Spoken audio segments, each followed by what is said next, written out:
दूर एक नदी पाखरे दुईटी फूल गछ थिला। गोटिए गछरे लाल गोलाप फूल फुटिथिला, आउ एक गछरे हलदिया गोलाप फूल फुटिथिला। से हलदिया गोलाप फूलटी भारी शांत थिबा बेले लाल गोलाप फूलटी थिला भारी अहंकारी। दिने से गोटे फूल परी पाखरु किछि जादू शक्ति पाइला। जादू शक्ति पाइला परे तो तार अहंकार आहुरी 2 गुण बढ़ीगला। दिने किछि चढ़ई छुआ ता पाखକୁ आसिले। अरे सांग देखे, आगरे 2टी गोलाप फूल गछ अछि। हाँ जी, हेले से हलदिया गोलाप फूल अपेक्षा लाल गोलाप फूलटी बेसी सुंदर देखा होची। चल ता पाखକୁ जिबा। लाल गोलाप तुमे कोन आम सह सांग हेबो? हाँ हाँ, काहेकि सांग हेबिनी, तमे माने भी सुंदर, मु भी सुंदर।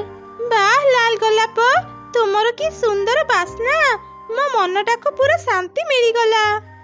एमिति कथा हेई से चढ़ई छुआ माने सेठारु चली गले। तापरी लाल गोलाप हलदिया गोलाप को कहिला, देखिलु हलदिया गोलाप, मोरे केते सांग, तोर तो केही भी सांग नाहंती।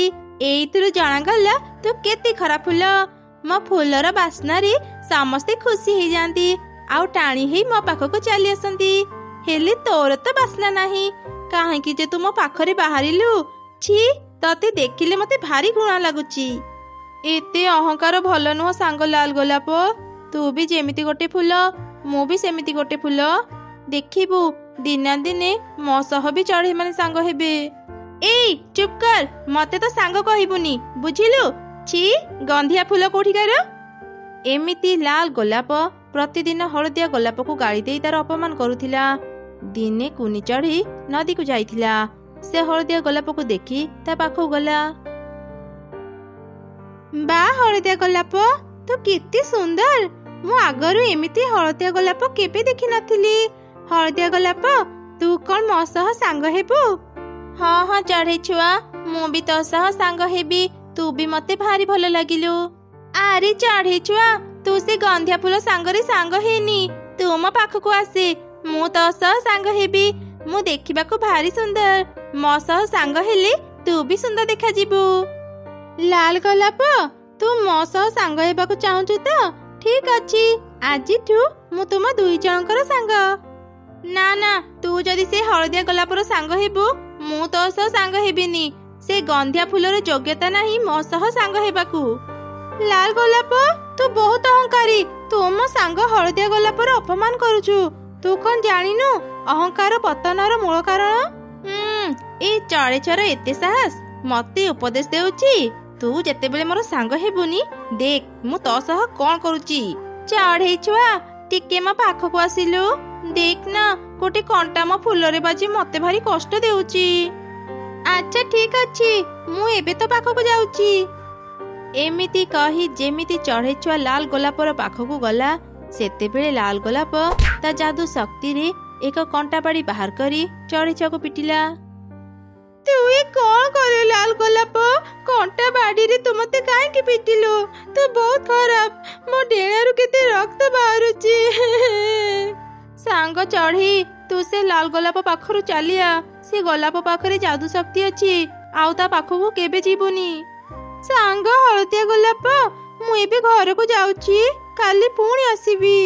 एमिति कही चढ़ई छुआ निज घर को चली गला।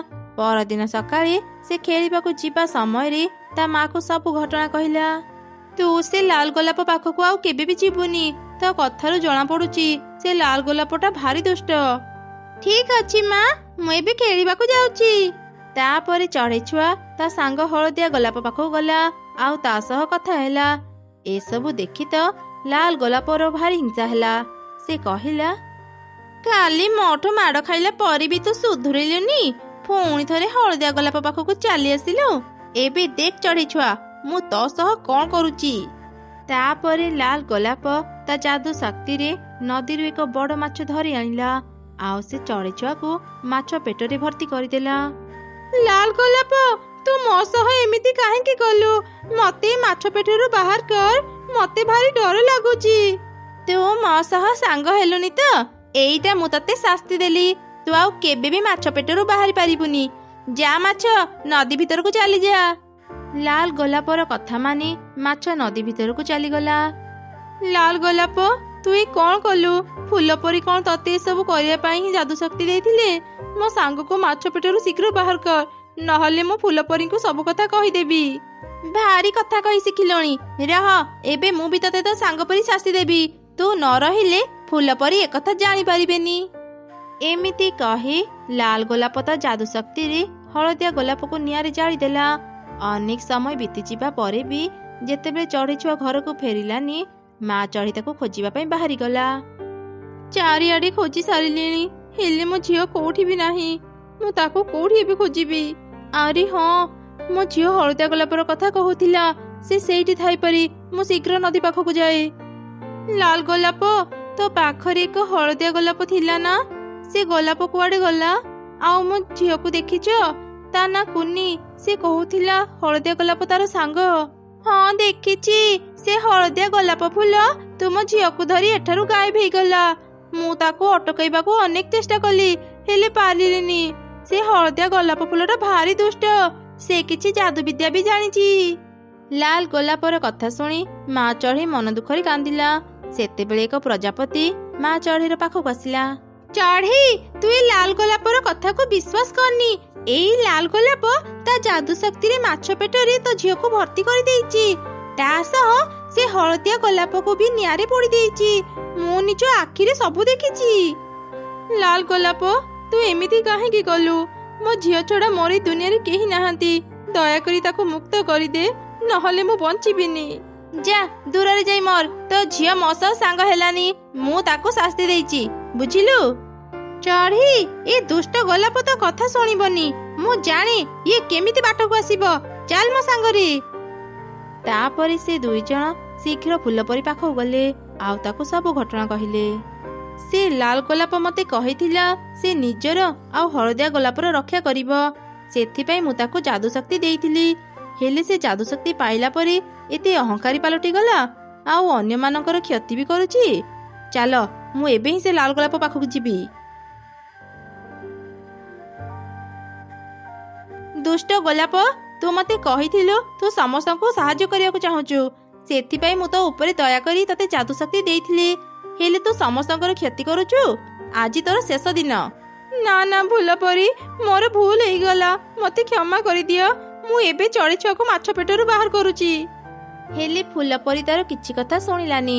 ସେ ଲାଲ ଗୋଲାପକୁ ଧ୍ୱଂସ କରିଦେଲା। ତାପରେ ସେ ମାଛ ପେଟରୁ ଚଢ଼େଇ ଛୁଆକୁ ବାହାର କରିଦେଲା। ମା ଚଢ଼େଇ ଫୁଲ ପରୀକୁ ଧନ୍ୟବାଦ ଜଣେଇଲା। ଫୁଲ ପରି ସେଠାରୁ ଯିବା ପରେ ମା ଚଢ଼େଇ ନିଜ ଝିଅ ଆଉ ପ୍ରଜାପତି ସହ ଘରକୁ ଫେରି ଆସିଲା। ଚଢ଼େଇ, ତୁ ଖାଇବା ପାଇଲୁ? ନା ମିଟୁ, ମୁଁ ଅନେକ ଜାଗାରେ ଖାଇବା ଖୋଜିଲିଣି, ହେଲେ କୋଉଠି ବି ଖାଇବା ପାଇଲିନି।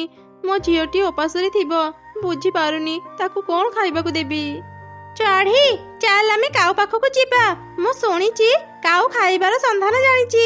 ସବୁ ଚଢ଼େଇ ତା ପାଖକୁ ଯାଉଛନ୍ତି। ଚାଲେ ଆମେ ବି ଯିବା। ଠିକ ଅଛି ମିଟୁ, ଚାଲେ ବି ଯିବା। ତାପରେ ମିଟୁ ଆଉ ଚଢ଼େଇ କାଉ ପାଖକୁ ଗଲେ। କାଉ ସମସ୍ତଙ୍କୁ ଧରି ଗୋଟେ ଫଳ ବଗିଚାକୁ ଗଲା। ଆରେ କାଉ, ଏଇ ବଗିଚା ତ ଗୋଟେ ମଣିଷର। ଆମେ ଯଦି ଏ ବଗିଚାର ଫଳ ଖାଇବା, ସେ ମଣିଷ ଆମକୁ ଚୋର ଭାବିପାରେ। ସେ ଚୋର ଭାବିଲେ ଭାବୁ, ଆମକୁ ଖାଇବା ତ ମିଳିଯିବ। ତୁ ଆମକୁ ଆଉ ବିରକ୍ତ କରନି। ତୋର ଯଦି ଖାଇବାକୁ ଇଚ୍ଛା ନାହିଁ, ତୁ ଏଠୁ ଚାଲିଯା। ଆମେ ଫଳ ଖାଇବାକୁ ଆସିଛୁ ମାନେ ଆମେ ଫଳ ଖାଇକି ହିଁ ଯିବୁ।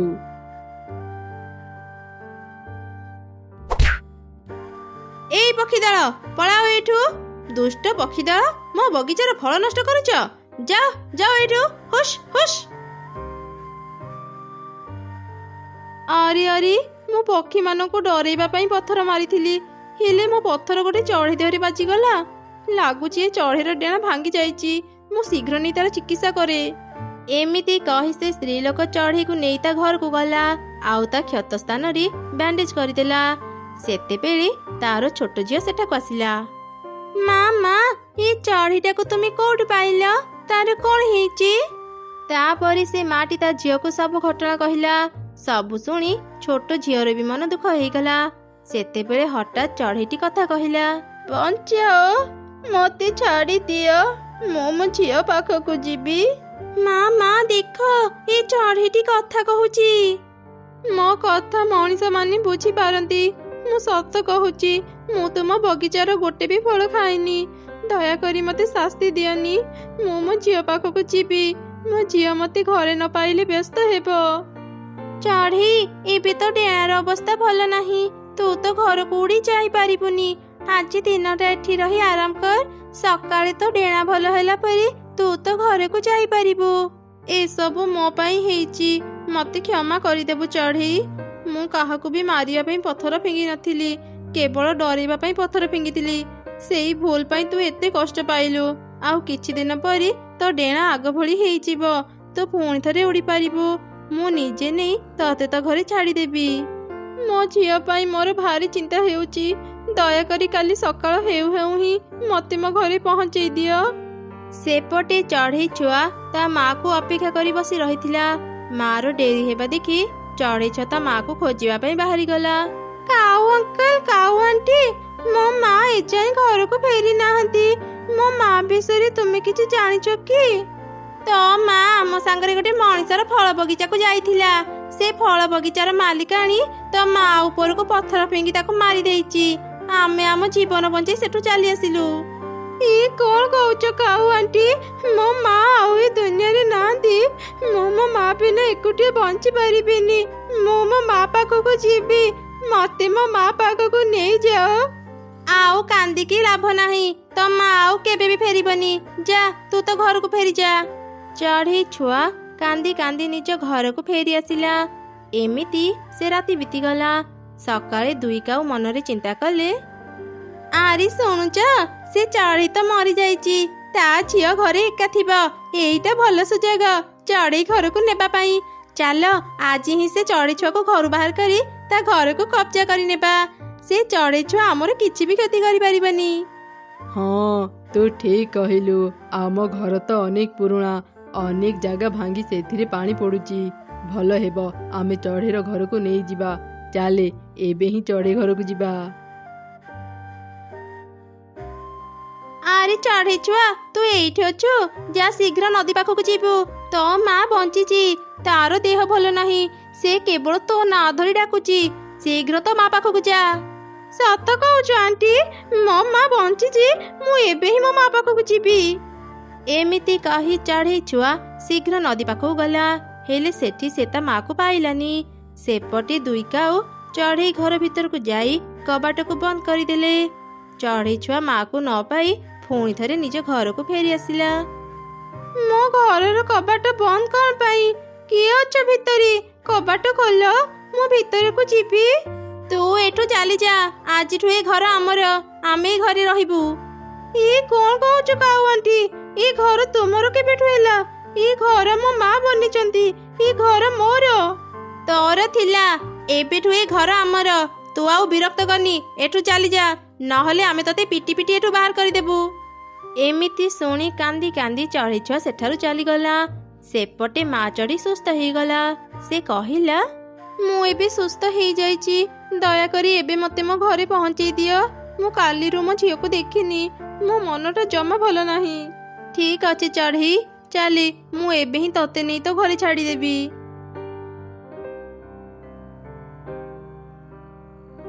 ରୁହ ରୁହ, ମୁଁ ମୋ ଝିଅକୁ ପାଇଗଲି। ମାରି, ତୁ ଠିକ ଅଛୁ ତ? ତୁ ଘରେ ନ ରହି ଏଠି କଣ କରୁଛୁ?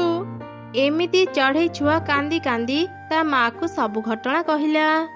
ସେ ଦୁଷ୍ଟ କାଉ ମାନଙ୍କର ଏତେ ସାହସ! ମୁଁ ନଥିବା ବେଳେ ସେମାନେ ତତେ ଘରୁ ବାହାର କରିଦେଲେ। ମୁଁ ସେମାନଙ୍କୁ ଜମା ବି ଛାଡ଼ିବିନି। ଚଢ଼େଇ, ସେ କାଉ ମାନଙ୍କୁ ମୁଁ ବି ଶାସ୍ତି ଦେବାକୁ ଚାହୁଁଛି। ସେମାନେ ପ୍ରତିଦିନ ମୋ ବଗିଚାର ଫଳ ଯେତିକି ଖାଆନ୍ତିନି ସେତିକି ନଷ୍ଟ କରନ୍ତି। ମୋ ପାଖରେ ଏକ ଉପାୟ ଅଛି, ଶୁଣୁ। ଏମିତି ସେମାନେ ଏକ ଯୋଜନା ବନେଇଲେ। ତାପରେ ମା ଚଢ଼େଇ ତା ଘର ବାହାରେ କିଛି ଚାଉଳ ଦାନା ରଖିଦେଲା। ଦୁଇ କାଉ ଯେତେବେଳେ ଘର ବାହାରେ ଏତେ ଚାଉଳ ଦାନା ଦେଖିଲେ, ସେମାନେ ଲୋଭରେ ପଡ଼ି ବାହାରକୁ ଆସିଲେ। ଯେମିତି ସେମାନେ ଚାଉଳ ଦାନା ଖାଇଲେ, ହଠାତ୍ ଏକ ଜାଲରେ ପଡ଼ିଗଲେ। ମା ଚଢ଼େଇ ଆଉ ସେ ସ୍ତ୍ରୀ ଲୋକଟି ଶୀଘ୍ର ସେଠାକୁ ଆସିଲେ। ସେମାନେ ଦୁଇ କାଉକୁ ଅନେକ ପିଟିଲେ।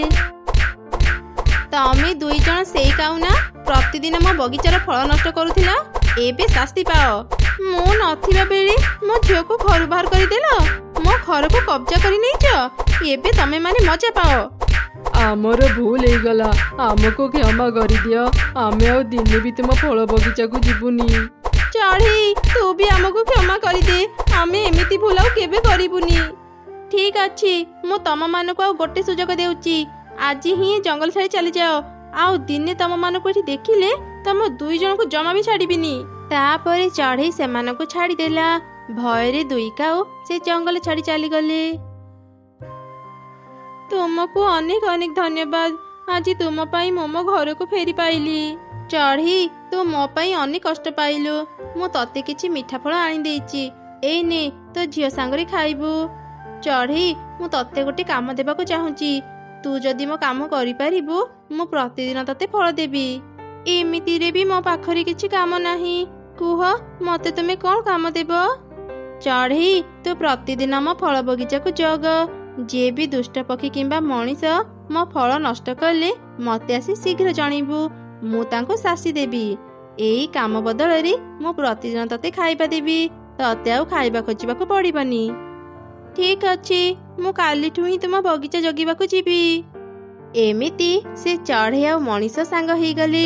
ପ୍ରତିଦିନ ମା ଚଢ଼େଇ ଫଳ ବଗିଚାକୁ ଜଗୁଥିଲା। ତାର ଖାଇବାର ଆଉ ଚିନ୍ତା ରହିଲାନି। ବେଳେ ବେଳେ ସେ ଅନ୍ୟ ଚଢ଼େଇ ମାନଙ୍କୁ ଫଳ ଦେଇ ସାହାଯ୍ୟ ବି କରୁଥିଲା।